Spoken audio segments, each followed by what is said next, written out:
The disassembly is pretty much done here. Every piece is out. Seatbelt bolts, I could not get them off. I snapped my T50 Torx bolt inside of them, so, you know, forget about that. But everything's sanded. Roof is off, it's sanded. The hood is off, it's sanded. We got the other cars set up. We're gonna be doing the paint booth in this area. But I sanded all the door jambs, I sanded the dash. That's all gonna be black.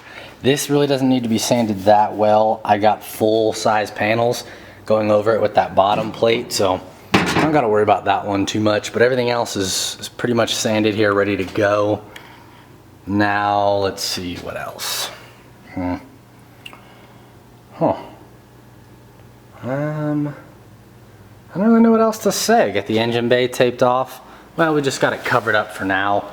We are going to wipe everything down. So that's actually what we're doing right now, is we're going through with just big wet towels. Everything's super dusty right now. It's just been sanded. So we're gonna wipe everything off with a wet towel, and then we are going to let everything settle overnight. I'm sure a ton of dust will fall on it again. And then we're gonna come over tomorrow, do more rounds of wiping, and try to get some of this dust out of this garage, or just get it to settle. Then we'll spray down the ground with water from a hose to kind of settle all that dust and keep it down. Then we'll go back through and we'll keep on wiping the truck off, and eventually the last round of wiping will be acetone to get any oils or anything else that's left on the paint or the painting surface. We'll get all that off and we'll tape it all up. A few more updates here. Okay, we have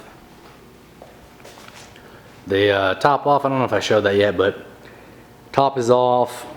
I got everything pretty much taped off at this point. We've set up the makeshift paint booth.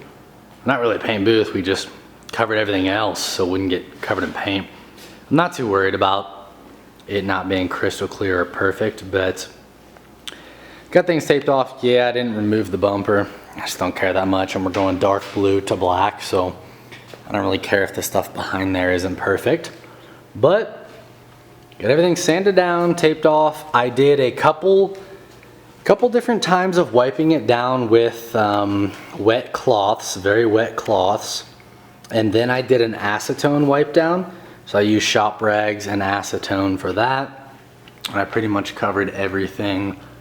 We still haven't taped off that back window. But the hood and the roof are hanging out over here, along with some of the miscellaneous pieces. A glove compartment. And that little guy. And then that one. So they're all sanded down and acetoned off. We're gonna finish taping the roof and the rest of the inside of the truck, and then it'll be paint, well, probably the next video you see. It's paint day. Paint day. So, got everything taped off. Where's it going with this? Well, I'm going to be using a Fuji Q5 turbine sprayer to spray the car. I'll do a separate video, and I'll probably link it in this for how that works in a review and how I set it all up. That won't be part of this video. I'll just kind of show you before, maybe while I'm painting, and then it'll be done. But we are doing interior. We're doing base coat, clear coat, 2-stage. So I'm in an area where the winters are they last pretty long. It's about probably 60 right now. The high is supposed to be 70 today. I was running this propane heater in the garage earlier just to heat this thing up a little bit, get the ambient temperature up. I'd like to paint around 70. And I'm gonna hit it with a tack rag right before I paint. I've got tack cloths. We'll tack everything down just to get all the extra dust that's floating around out of here. And then we can kind of start figuring out the sprayer. That's my first time using that. And we'll go ahead and shoot some paint. I can't think of what else I was gonna say. It's okay.